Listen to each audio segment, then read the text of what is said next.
Hello, and how are we doing? A very warm welcome to Kicking It with NairaBet. It's been an interesting couple of days here at NairaBet's HQ studios, and we're delighted to have you join us. We've got a debutant on Kicking It with NairaBet, and he is Ugo Chukwu. Ugo, it's good to have you on the show today. Good to be here. Fantastic. Yeah. Looking forward to a great show, huh? Definitely. Great, because he actually gets feisty on this particular show. So has that sitting posture, and you can tell what that means. It's pretty much like, what's that? Is that trouble? No? Yeah. All I can say is Wusa. This is the only way you have to stay to battle all the heat in Lagos and Nigeria, since all the people in heaven are baking beans and open the pot and let it come here. So I'm chilling. I'm talking about people that make me happy, like Chelsea. I see the fresh dye on the heads. It looks really good though. That's how we roll, man. That's really how we roll. Right then, you could be a part of the conversation on social media. Use the hashtag Kicking It with NairaBet, and of course also on Twitter. Do follow the handle KNairaBet, and on YouTube, if you stumble on the page Kicking It with NairaBet, pretty much just subscribe to the channel also. Well then, let's start off with the managerial merry-go-round, because we have been keeping an eye on, a keen eye I should say, on the events around a couple of managers, and 4 of them in particular. Let's start off with Ole Gunnar Solskjaer, rather Jose Mourinho and Frank Lampard. Frank Lampard has managed to get the best out of Jose Mourinho for 3 times now. You did mention in pre-production that it's actually 3 times he's gotten the better of him. Obviously back-to-back with Chelsea, one with Derby County. Does it mean anything about Mourinho's current form? Nah. Does it give us any inclination to... At all.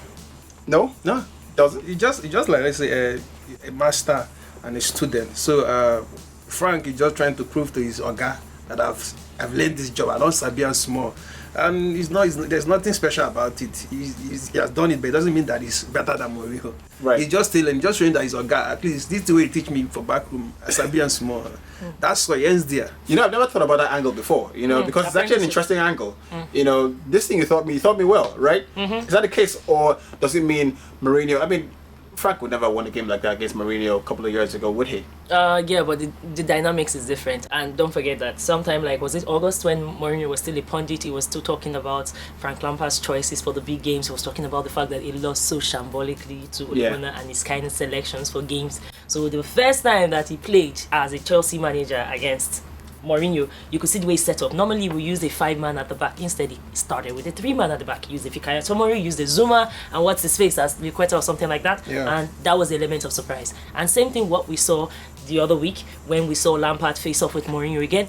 Same thing again. 3-man at the back when he had been rotating and rotating. So I feel like he's always trying to, because he has been in the Mourinho system, he's trying to outfox. At least when it comes to the Mourinho conundrum, he knows how to pick what he needs. Unfortunately, the pass, yes, Lampard, when it comes to Man U, is a pass. He doesn't do the same thing when it comes to Manchester United. That's why you use the same pattern. If you're able to be dynamic when you play Mourinho's Tottenham, I believe that this Tottenham is a more formidable side, in my opinion. Forget the Bruno Fernandes new rise and the Igalo romance. It's still a better side on paper than the Manchester United side. Do you agree with that? I feel at the Tottenham 11, are they better than on paper? They are. Man United? No, they're better than the Man United team. Really? Yeah. On paper they are. These are Champions League. They haven't got a striker. Hurricane. No, I mean, full team probably, but as of now, are they better than United? I think they're better than United, I have to admit, sadly. All right. In addition to what she said about Chelsea, I think that another thing is the pride. All right. Some of these guys played. Mourinho used to coach some of them in the past. I remember Mourinho's relationship with Chelsea when he came back, it was sour. And so when he comes back to Stamford Bridge, there is this thing about pride. We don't want this guy to win us again. So it's not just about football at this point. There's pride, there is the dynamics, like she said, from Frank Lampard himself. So a lot of things is added to the conversation at that point. Then bring it to Ole Gunnar, who is like, for me, Amadou Shaib is better than him. And hey, that is the truth. Hey, but is my heinous scrotum. I feel it's a bit. Look, but Amadou Shaib is better than Ole Gunnar Solskjaer. The only reason the guy is there because of someone push his CV forward. He doesn't have the pedigree. What is he doing? He should go back to Norway and go and last. We need to take him out from that place. That is it. I mean, we did mention a managerial go-round at the start of the show, and of course, we're just trying to tie the strings between Ole Gunnar Solskjaer, Frank Lampard, Jose Mourinho. Yeah. It's quite interesting because Frank Lampard gets the better of Jose Mourinho 3 times in 3 games. Then in 1 season, I think Ole Gunnar has gotten the better of Frank Lampard, double in the Premier League already. the FA Cup once also, Is in the scored wings, man. 6 goals, hasn't conceded any. Does that give us an understanding as to how this their trajectories could be going? I think you should remove Mourinho from this trajectory. Right. Because right now, what we are saying is a guy that has already proven his chops. So he really doesn't have anything to prove. We're talking about 2 managers that they are ingenuous, they are new. You said debutant. Those 2, they are debutants. Although one is more debutanta than the other when in Premier League. If there's a word like debutanta, that's Ole Gunnar. I feel like Ole Gunnar is a different kind of manager than Lampard. Lampard is more ultra-modern. Gunnar is a bit more conservative. He wants to bring back the glory days. The only thing that you can call that similar to the 2 of them is we like young boys. Okay, that came out wrong. We like using young players. We get the point. I'm sorry. We like using young players. Yeah. And, we live for the big moments. But more an Ole than a Lampard. Yeah. If you look across the spectrum, the people that Chelsea have lost to, you look at West Ham, you look at the struggles with Everton, and of course the games that they had to play against Manchester United. Small team, they beat them. Middle team, they beat them. Top team in the I think that's a problem that you could But attribute for to both United, teams. yeah, for United especially, anybody other than the top 6, Yeah. wahala. Problem. But when it's top 6, they can bring their quality. Yeah. And so you will know that when it comes to being a full-blooded manager in full, not really. If Lampard does anything, if he manages to do a top 4 now for Chelsea this season, overachiever, he don't overachieve. Yeah. If Ole cannot get even top 6, dude, if he can't even make it like European football, he can't even be a proper coach in my book, because you've been there 18 months. Kilo day. 18 months and over £200 million spent in And then transfer. later they will say Mourinho is flop, he wasted money. This one is wasting, I'm telling them. Amado Shaib is better than Don't him. do that. Is that We actually have to move away from that comparison and touch base with another 2 sets of managers in Mikel Arteta and Carlo Ancelotti. Interestingly, 2 managers who were vying potentially for the same job at the time. Yeah. We're not quite sure Ancelotti's version of the stories, because I think a lot of Arsenal fans did expect Carlo Ancelotti to be the no-brainer pick for the Arsenal management, but they went for the popular trend now in football, where football clubs are rather keen to bring in back ex-football players and supposed legends of the club. And most time he end in tears. Not always, not always. More often No. than More not. often But, he end in tears. I mean, we've seen both managers square up, Yeah. and it was such an interesting game, 5-goal thriller. Arsenal came up tops in that game. They look a more cohesive side. You can tell the defense is still a bit shaky, but in terms of the discipline, the aura they carry with them now, and they look a more together side, running for each other and making tackles and pressing and all that stuff. All the good things, modern football fans say about their teams. Well, I think for me, since after Arsenal came back from Dubai, after their trip in Dubai like a few weeks back, the team has been better in terms of their cohesion and trying to play for each other. And you could see that the young guys that are coming in, the Saka and rest of them are giving in their best. But aside that, all right, what happened over the weekend where Everton squared up against Arsenal and Mikel was better. At the end of the day, they won. But I think for me, I don't judge coaches like Carlo or Mourinho that have been in the game for years before these guys stop using filling bottle to start playing football. When they were Tata. When they were small picking, you can't compare the 2 of them, all right? For me, like I said, that of Chelsea and Frank Lampard, I see that dynamics there, because these guys know that this guy would have been our coach. So there's an element of surprise, there's an element of pride, there's an element of, okay, I want to prove something to Carlo. I want to prove something to Frank. To Arsenal fans in general. Arsenal fans in general, so want to prove something. So at that point, and some of these old coaches, they come into this game feeling that because they've had their pedigree in the past, they can dodge these guys. No, because these guys, they have more to lose.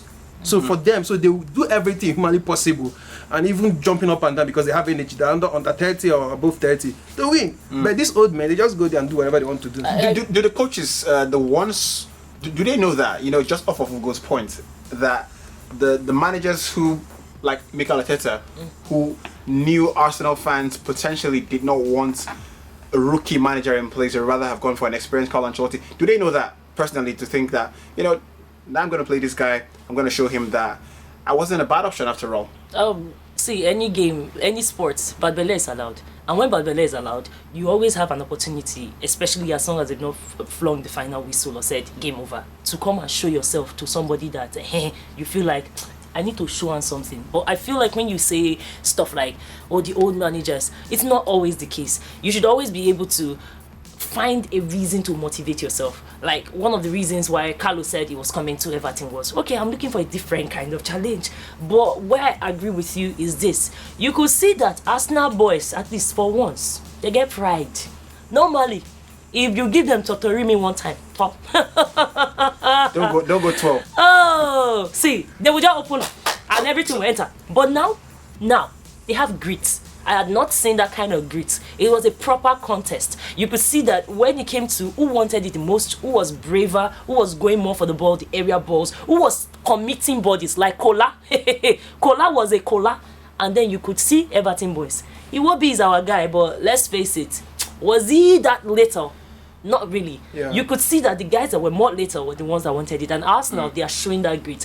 Are you asking me if they are going to be a top 4 side? I doubt it. But it is good to see something like that. Unfortunately, if you want money, or rather if you want the trophies and all that for Arsenal, it's not going to be this Arteta right now. Well, Arsenal are just 4 points off the top 4 position now, and I'm sure Arsenal fans wouldn't Check have their thought that fixtures possible. now. Check their fixtures. Things are coming. Winter is coming. It will end in tears. The last couple of months, but of course Arsenal fans in great spirits and in great voice, as you may know if you're an Arsenal supporter. Use the hashtag kicking it with NairaBet for all those conversations. Just to wrap up on that particular managerial merry-go-round, let's put a table, a performance table if you like, as to how they fared. If you're going to rate Jose Mourinho, Frank Lampard, Mikel Arteta, and Carlo Ancelotti. Obviously Mikel came in the January. Are we putting Ole Gunnar in this table? No, take Ole away. Do we put Ole in or not? No, because if you are dragging Mourinho, if you are dragging, I mean... Alright, you know what? Let's put managers who took over midway through the season. Carlo Ancelotti, Jose Mourinho, Mikel Arteta. Who's had the biggest impact? I would say Arteta. I say Carlo. I'll say Arteta. No Mourinho? I won't say Mourinho. Mourinho Because took over with 12 points away. Yeah, there was that, and They're then in the top 5 they now. have the best away form, other than the top 2. With the big injuries they've got, Yes, Harry Kane, I get that. Son Heung-min, Sissoko, But is Morris. it steady? Is it steady? It's not steady. You could still see them if you look with closer examination. You see them crumbling. You could see, like, take the game Chelsea versus Tottenham. It took an individual effort, fluke effort. You couldn't see like a team together trying to work something out. It wasn't like a London derby for me. It was a bit that my younger So you would basically put Arteta So there's no growth as there. the best performer. But when you look at Arteta, you can see a character. Forget that Arsenal guys like to overblow stuff. Come out the shout, come out all the razzmatazz. Look and well, you'll see a team when they say they keep a longer defensive shape, which is unusual for an Arsenal side. You can see a team that you can predict who will score. And last, it goes, do you know the last time I actually bet, say, Aubameyang, score, ha, Saka, It happened like that. Right. So Swap picks Mikel Arteta. I'll go with Carlo. You go with Carlo. I agree with you on Jose, alright? He's my guy, but I agree with you. But in terms of wins, when Mikel has had 3 wins in the Premier League since he joined. But Carlo has more.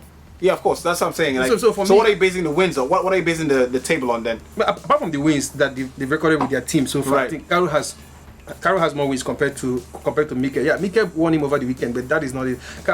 Everton has done well compared to where Carlo met them to where they are now. They've added more points. So for me, I think Carlo So has. why doesn't that argument hold for Unai Jose Emery Mourinho? had 22 match or so unbeaten run. Did he come with a cup, a plate, but he scattered the team. If you're getting a coach, let the coach be a manager. Hold the team together like bread.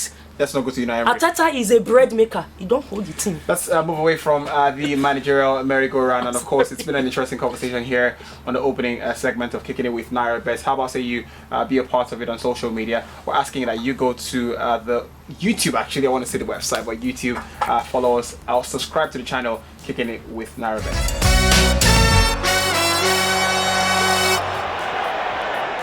Welcome back to Kicking It with NairaBet. We've been keeping an eye on La Liga, and Lionel Messi has been making, of course, big headlines again in his 1,000th goal involvement in La Liga. That's quite an incredible statistic to have, but we're not surprised anymore with what Lionel Messi does anyway. But it's quite interesting that he's still getting the gear up, if you know what I mean, especially given the fact that they've got a lot of criticism in the last the last 1 month or there, but it's been a turbulence at Barcelona. The club have got to put out a statement saying they didn't send anybody on social media to smear people's personalities, but Messi answering on the pitch just the way he does. Right, he's an excellent player, and he will go down as the greatest, if not the greatest footballer. According to you. No, not just according There's to Ronaldo.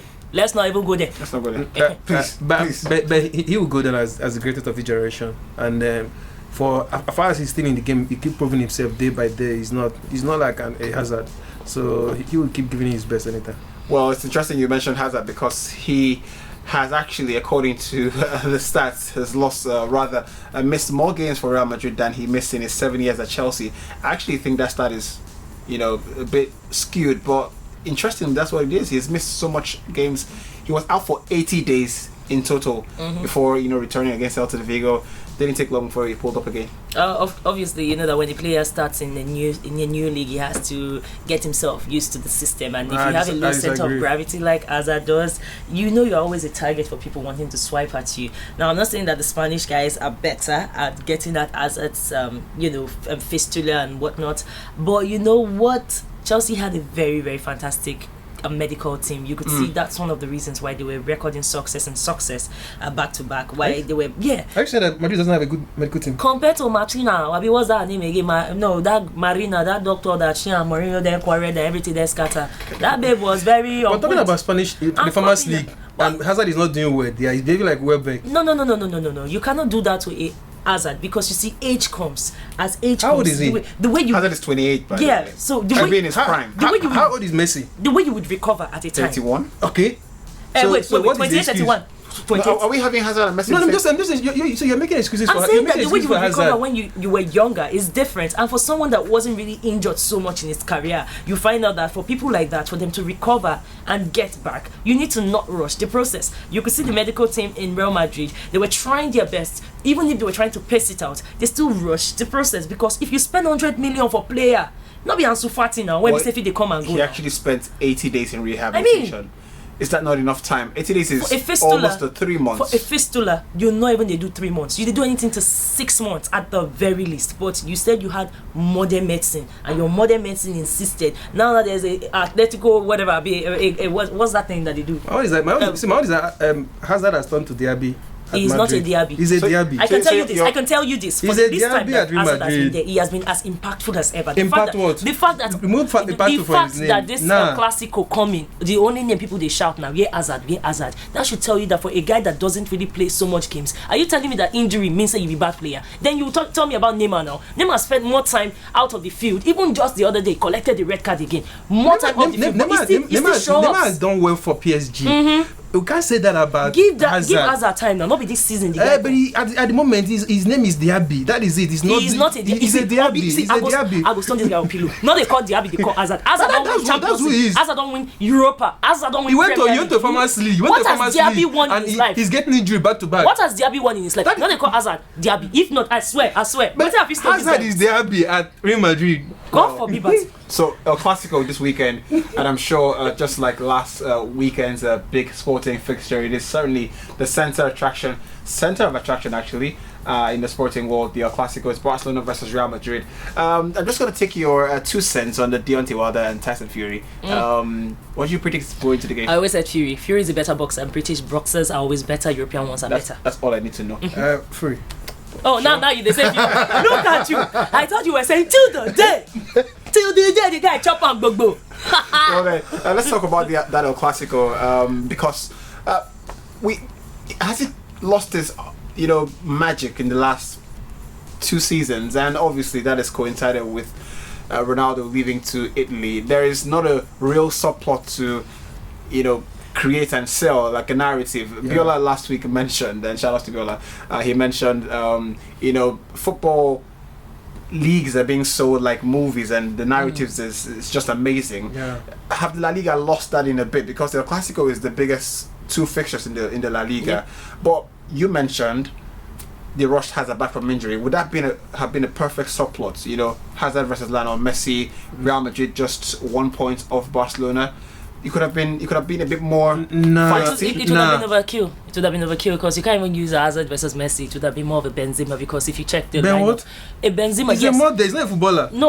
What has he been? Can I say something? Goals. The guy get the most goals. He has the most goals right now, like about 14 thereabouts this season for Real Madrid. And after him, the next person like the Modric and Rodrigo, those ones they never even score reach 10.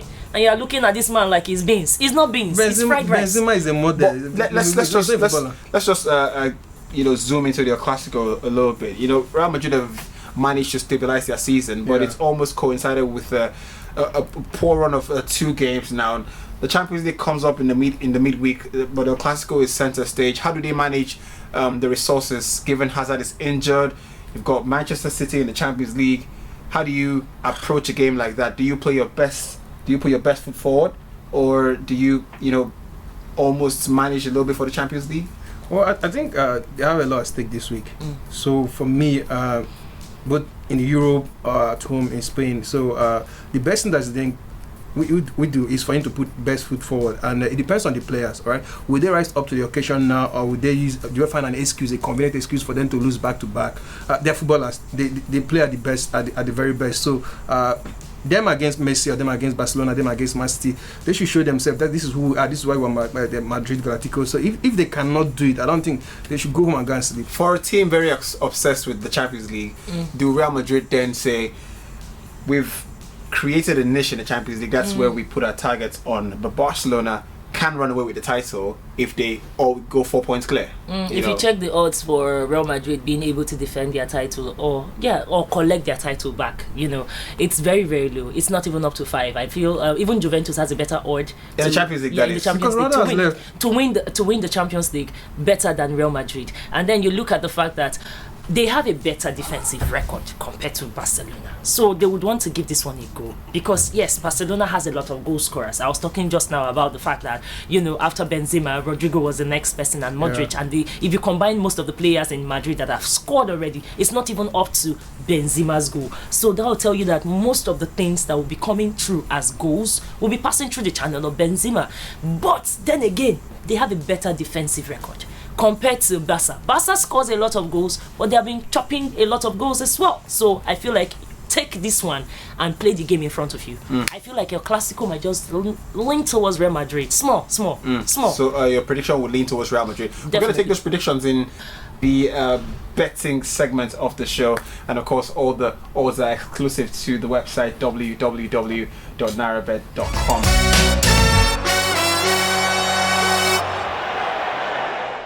Well, it is impossible to talk about Barcelona and the La Liga without mentioning Leganes, who have been a major centre of attraction over the last 2 weeks or thereabout. And we've got to talk about that huge transfer signing. It became huge because it wasn't actually huge, but because of the circumstances surrounding the transfer, Martin Braithwaite making his way to Barcelona from Leganes. He actually looks like Chris Brown. Does anyone agree? Yeah, it looks like a watered down version of Chris Brown. The team won't pay me for the thing, and I say, here's the thing.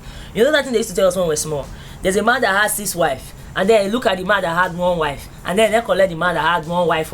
Now that other one is wifeless. Now you want to go and buy new wife or get new wife, and then village chief say no wife for you. So turn Leganes into a monk.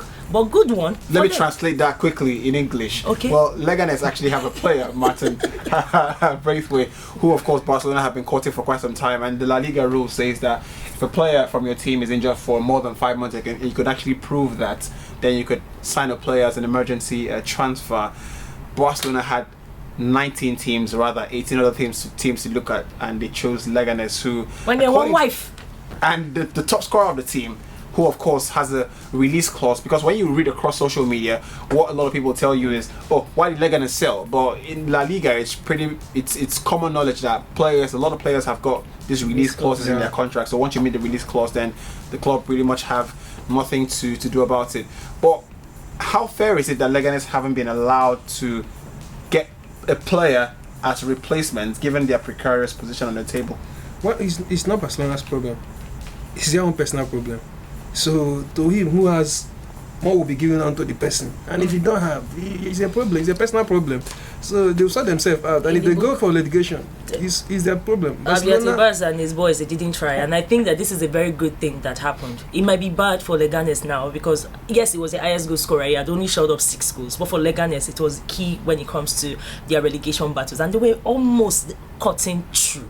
So it's going to be crazy now, but I wish for their sake that guy, they shock him, because you know Leganes they are around Madrid, so when they shock him, say they come, they still stay. If they stay, you see the ginger that we used to play. But good one for Braithwaite. because he has joined the league of boys that have been giving Messi supplies. Up until now, it was just what's his face and Suarez that surpassed Dani Alves for the amount of assists that Messi has gotten. I think that the people that will normally give Messi assists in the current squad, they are very dry now. They are dried up. So this Braithwaite seems to be someone that at least he understands the game. He gave him 2 braces and managed to show in a goal as well. So I feel like it's a dream come true. So an instant impact in that regard. It's a solid addition to Barcelona. To the team, so. It's probably one of the reasons why I feel like this game will probably give us goals, not those goalless nonsense and 1-1 they will manage to grind out for us. So maybe a 2.5 in favor, under 2.5 in favor. Speaking of the odds now, let's get on to the NairaBet website, which is www.nairabet.com, because the odds for Real Madrid to actually win the game, obviously being the home team, is a little lesser, 2.30 if I'm correct. Yep. Is the odd for Real Madrid to win. Barcelona are something in 3.2 thereabout. Is that does it give you any inclination as to what the scoreline might be?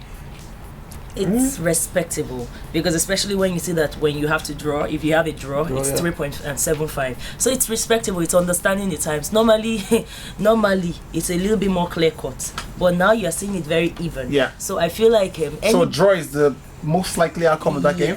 Yes, because of the trajectory both teams have been on. I don't still see Real Madrid losing if they have to lose less than 1 goal, but I see them conceding, and because of the ginger for Barcelona, I feel like they can put a couple of goals in right now, but I still don't see them flogging Madrid the days of before that. You see like 4-0-3. It's not happening. I think Barcelona will win. Barcelona will win then. Yeah, Barcelona will win. Right. Waiting. Very good. That's a very good odd right there. I'll still feel like it's both teams to score. That's your best bet. But I'll say 2x personally as well. I don't see Real Madrid having that momentum to follow. Right. So 2x on Barcelona then. Yes, I'll say that. Great stuff. Let's move away from La Liga and head on to the Premier League. So we've got 3 games as our special picks for the preview. Let's start off with Tottenham versus Wolverhampton Wanderers at the new Tottenham Stadium. It's a game where you would expect Jose Mourinho to maybe bounce back, but it's a team that is pretty much, the hoodoo team, the handicapped, if you like. Yeah. He's made a lot of it in the media, but if you were going to put money on that game, Wolves are in an upward trajectory, but the Europa League comes back. That means they've got to manage their resources as player personnel goes. Tottenham cannot manage anything because they've got to put everything on the pitch. Who would you go for in the game? I think I go for Wolves. Gomez masterclass. And I think Wolves will win it. Well, the last time both teams met, Tottenham came out tops in that game. What's the odds on that particular game? Oh, definitely. I will tell you that Tottenham to win is a 2.40. Okay. You could also have at home. At home. That's to tell you. See, the thing about this NairaBet site is they understand the times and how to arrange the figures to suit the times. When you see odds like this, it should tell you that, oh boy, see, it's not business as usual anymore. So you have to be thinking when you are making this bet. And I'll tell you that there's a reason why you see Wolverhampton Wanderers with 3.30, because Adama Traore, there's a factor there. So it's a long shot, but if it comes true, you have some money in your pocket. So I'll tell you that if you're going to pick anything, I'll tell you definitely a Wolves goal is a sure thing, because you have a draw that's 3.35. But I feel like this game could give you both teams score. I don't think both teams will score, but I feel like I think both teams will score. Think both teams will score. Yeah, Are you a betting man? He tries to be sometimes. Sometimes. I can see you're afraid of disclosing your. May my pastor feed the watch this thing. May no cast. Right then, let's get on to Bournemouth Chelsea at the Vitality. Chelsea have traveled to Bournemouth. It's been a bit more fruitful on the road for Chelsea. The bridge clearly hasn't been a fortress that it used to be. There's no bridge. There's Stamford Street, Stamford Village, but locality. No Brighton, Bournemouth, I beg your pardon, have picked up a bit. They've dropped off a little bit. Wolves just trounced them. They're 17th on the table now with 27 points, just 2 points above the relegation zone. Chelsea firmly in that 4th position, courtesy of that win against Tottenham. Does it give them the impetus to, right ahead of Bournemouth? Yeah, the tale of both cities. No, I think no. For straight win. It's just straight win. It's straight win, yeah. It's the kind of game that Chelsea have faltered in. But I think Frank has a reputation now to protect, and his team. So he didn't have a reputation in December. He didn't have a reputation in January. Then he was still like debutant. He was an upcoming coach. So he don't blow now. No, he don't blow. So Bournemouth to win then. No, Chelsea Chelsea to win. Chelsea to win, yeah. Right, just checking if you're No, Chelsea very to win. sturdy with that prediction. Chelsea to win. Chelsea to win. Vitality has not been very nice to us. Even if Ake is not Ake of before, even if Josh King is not King, I'll still tell you that Chelsea will concede. This Chelsea team doesn't know how to play a game that they don't concede. So I'll tell you that Chelsea concede. Even if it's last minute goal like Tottenham, they will concede. So put your money on both teams to score. Obviously, there's a reason why there are odds here. And let me see if my odds can just come up. Because if they come up, I'll tell you that if you go to the NairaBet website, you see at home, you see for what's it called for. While you're checking the odds, right? Just to get that accurately, would you fire Eddie Howe if you're Bournemouth? Will I do it? Would you fire Eddie Howe? Would you? The coach? Yeah. Of course. Why? Straight up, you're not doing well. The club is out. Is almost out of the Premier League. Right? There's no momentum. There's no reason to keep you there. All right. For me, if I'm the owner of the club, I'll fire him and get a Sam Allardyce. Wait. You want pursue how? And then you want to get Allardyce. Yes. At the cost of more than £100 million in blanket payments over the next 3 seasons. That's the cost of staying in the Premier League. So maybe a business decision. But do you have those odds down for us? Oh, definitely. I can tell you that it's a long shot, like I said, for people who are interested in betting for what's it called again.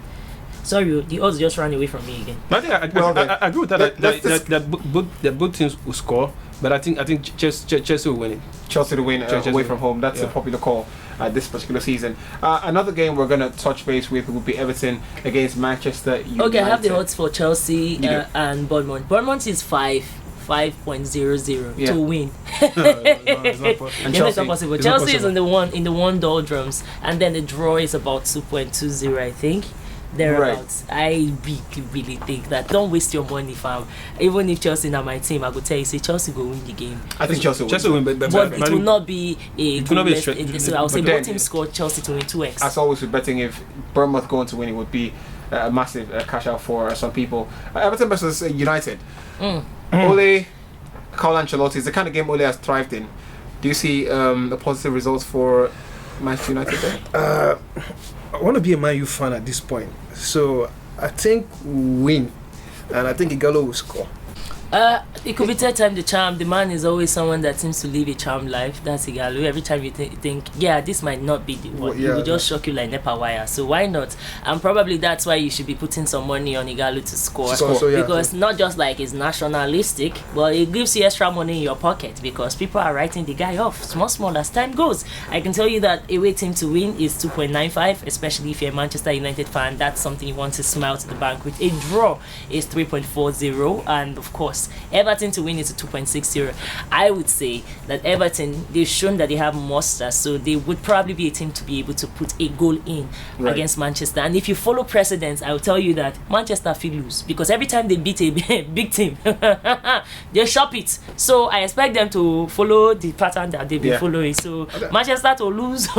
I think Manchester to win. I put a 1x for me. 1x for me. The odds actually suggest that Everton are favourites in the game, obviously having a lower odds as far as winning at home. Well then, that's pretty much the games for our preview for this particular weekend. The website is www.nairabet.com. All the odds and bets are exclusive to that website. Use the hashtag NairaBet if you're making a prediction up on Twitter. Right then, well that's the end of our previews for this particular weekend. It's that big game in the El Classico and in Spain. We're certainly looking forward to that game. Keep the conversation going on our Twitter handle KNairaBet. Use the hashtag Kicking It with NairaBet. 3 other Premier League games for you also. All the bets are exclusive to the website www.nairabet.com. Guys, it's been a pleasure to have you. Ugo, it's been great actually you on the show. I had a good time, yeah. Had a good time, huh? Yeah. So he drank all our drinks. But I'm having a good time. I hope to bring out more tickets that have price. And I need that to agree that we're actually hoping to get Ewa back so you guys will continue your sparring he has together. pride now. He has gone to Manchester. They have scored. Now he won't let us rest. Right then. We'll see you next week for another episode of Kicking It with NairaBet. Subscribe on YouTube, Kicking It with NairaBet. We'll see you soon.